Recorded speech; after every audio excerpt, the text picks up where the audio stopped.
ప్రియ రక్షకుడైన యేసుక్రీస్తు నామమున అందరికీ నేటి దిన శుభములు మరియు వందనములను తెలియచేసుకుంటున్నాను. నేటి దిన ధ్యానాంశము విశ్వాసమును వృద్ధి చేసుకొనుట. పరిశుద్ధ గ్రంథము నుండి లూకా సువార్త 17వ అధ్యాయము 5-6 వచనములు. అపోస్తలులు మా విశ్వాసమును వృద్ధి పొందించుమని ప్రభువుతో చెప్పగా, ప్రభువు మీరు ఆవగింజంత విశ్వాసము గలవారైతే ఈ కంబలి చెట్టును చూచి నీవు వేళ్లతో కూడా పెళ్లగింపబడి సముద్రంలో నాటబడమని చెప్పినప్పుడు అది మీకు లోబడును. ప్రియమైన వారలారా, యేసుక్రీస్తు వారి శిష్యులు ప్రభువు నొద్దకు వచ్చి తమ విశ్వాసమును వృద్ధి చేసుకొనుటకు దేవుని విన్నపము చేయుచున్నవారుగా వాక్యము సెలవిస్తుంది.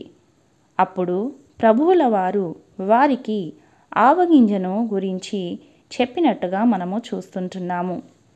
ఈ దినాన క్రైస్తవులమైన మన జీవితంలో విశ్వాసాన్ని వృద్ధి చేసుకొని వారమై ఉన్నామా?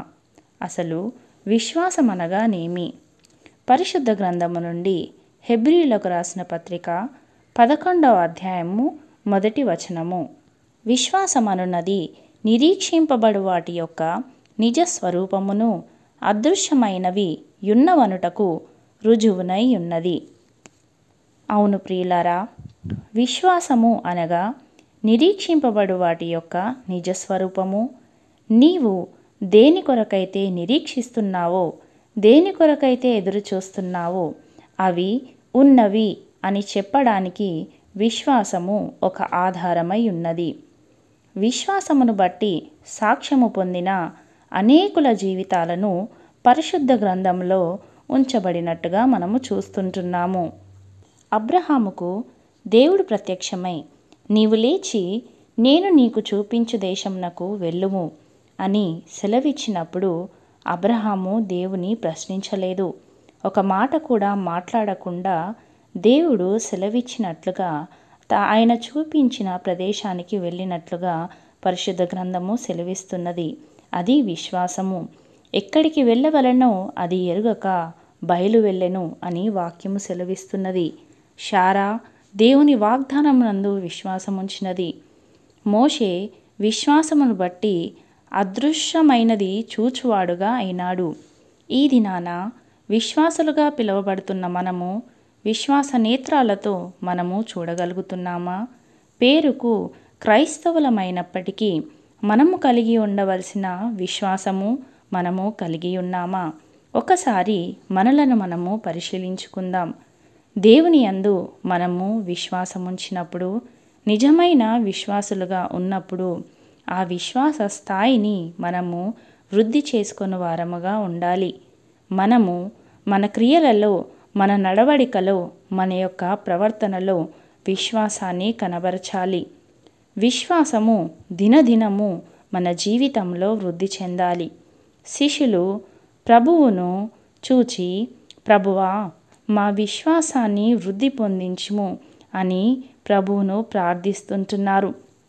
మనము కూడా అదే విధంగా ప్రభువును ప్రార్థించువారమై ఉండాలి.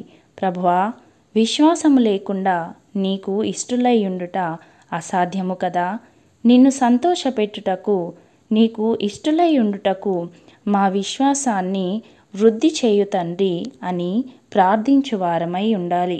కాబట్టి ప్రియులారా, మనము మన విశ్వాసాన్ని ఎలా అభివృద్ధి చేసుకోవాలో ప్రభువు మనతో ఈ దినము మాట్లాడాలని ఆశపడుతున్నాడు. మొదటగా నీ విశ్వాసమును వృద్ధి చేసుకొనుటకు నీ యొక్క అవసరతను, నీ యొక్క నిస్సహాయ స్థితిని గుర్తించాలి. మనుషులమైన మనము ప్రభువునందు ఎప్పుడు ఆనుకుంటామంటే బాహ్య పరిస్థితులన్నీ మనకు ప్రతికూలమైనప్పుడు, ఇంకా ఏ దిక్కు నుండి మనకు సహాయం రాదు అని నిస్సహాయ స్థితిలోనికి వచ్చినప్పుడు దేవా నా దిక్కు నీవే అని దేవుని వైపుకు చూస్తుంటాము. అవును ప్రియులారా, మన నిస్సహాయ స్థితి, మన అవసరత మనలను సంపూర్ణంగా దేవుని వైపుకు నడిపిస్తాయి. 12 సంవత్సరముల రక్తస్రావం గల స్త్రీ ఎక్కడికి వెళ్ళినా ఆమెకు స్వస్థత లేదు. నిస్సహాయ స్థితిలో ఆమె ఉన్నప్పుడు, స్వస్థత ఆమెకు అవసరమైనప్పుడు యేసుక్రీస్తు వారి వస్త్రపు చెంగును మాత్రం ముట్టుకుంటే స్వస్థత కలుగుతుందని ఆమె విశ్వాసముంచింది. ఆమె యొక్క నిస్సహాయ స్థితి, ఆమె యొక్క అవసరత ఆమె విశ్వాసాన్ని పెంపొందించాయి. ఆమె విశ్వాసము ఆమెను స్వస్థపరిచింది. మన నిస్సహాయ స్థితి, మన అవసరత మనలను దేవుని మీద ఆనుకునేలా చేస్తాయి. మనలో విశ్వాసాన్ని వృద్ధి చేస్తాయి. రెండవదిగా, మన ఆత్మను దేవుని వాక్యము చేత పోషించుకోవాలి. అవును ప్రియులారా, దేవుని వాక్యము వినుట వలన విశ్వాసము కలుగుతుంది. పరిశుద్ధ గ్రంథము నుండి రోమీయులకు రాసిన పత్రిక 10వ అధ్యాయము 17వ వచనంలో దేవుని వాక్యము ఈ విధంగా సెలవిస్తుంది. కాగా వినుట వలన విశ్వాసము కలుగును, వినుట క్రీస్తును గూర్చిన మాట వలన కలుగును.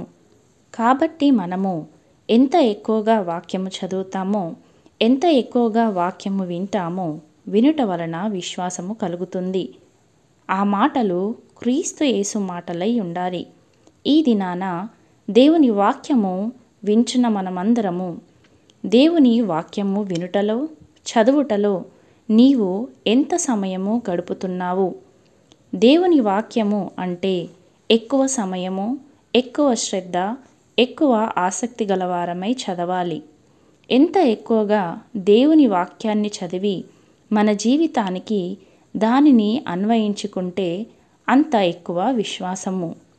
వాక్యము చదవకుండా, వాక్యాన్ని ధ్యానించకుండా, వాక్యాన్ని సమృద్ధిగా మన హృదయంలో నివసింపనీయకుండా విశ్వాసములో వృద్ధి చెందడము అసాధ్యము. విశ్వాసమును వృద్ధి చేసుకొనుటకు ఆత్మను దేవుని వాక్యమనే ఆహారము చేత పోషించుకోవాలి. మూడవదిగా, మనము మన విశ్వాసంలో వృద్ధి చెందుటకు ఎక్కువ సమయము ప్రార్థనలో గడపాలి. యేసుక్రీస్తు ప్రభుల వారు తన జీవిత కాలములో పగటి కాలమంతా దేవుని పరిచర్య చేస్తూ రాత్రివేళ ఏకాంతముగా ప్రార్థనలో తండ్రితో సమయము గడిపాడు. అవును ప్రియులారా, మనము మన విశ్వాసంలో వృద్ధి చెందాలంటే మనము ప్రార్థనలో గడుపువారమై ఉండాలి. ఒక పక్షి పైకి ఎగరటానికి దానికి 2 రెక్కలు అవసరము. అదే విధముగా విశ్వాసి తన విశ్వాసములో పైకి ఎదగటానికి దేవుని వాక్యము, ప్రార్థన అనే 2 రెక్కలు కలవాడై ఉండాలి.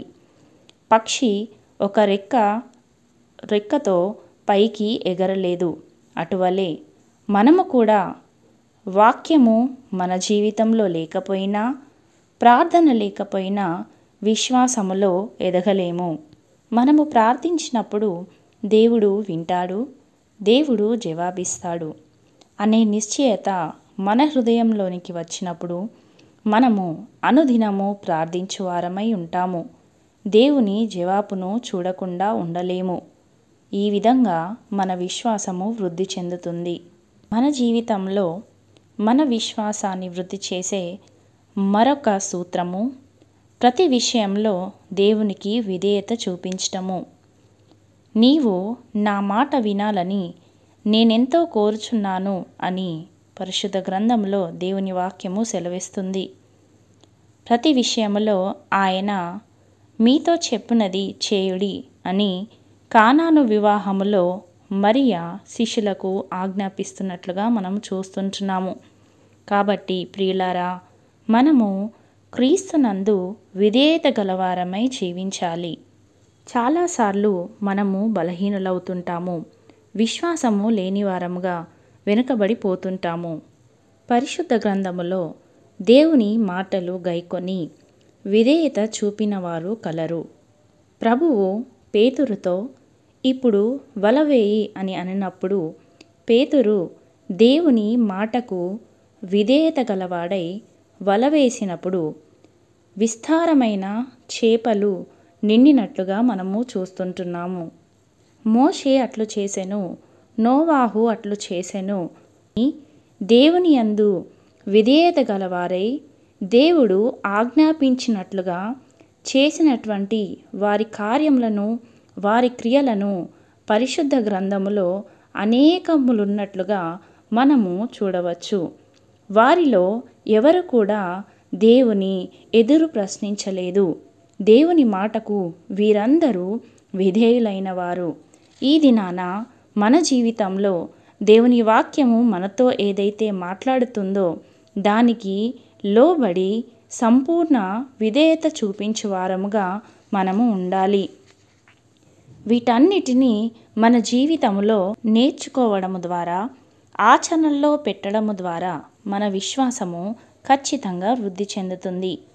ఈ సూత్రాలను ఈ దినము నుండి మనము మన జీవితానికి అన్వయించడం ప్రారంభించు వారమై విశ్వాసములో అంతకంతకు వృద్ధి చెందువారమై ఉండుటకు దేవుడు తన కృపను అనుగ్రహించునుగాక. ఆమెన్. ప్రార్థించుకుందాము. పరిశుద్ధుడా ప్రభువా, ఈ ఉదయకాలమున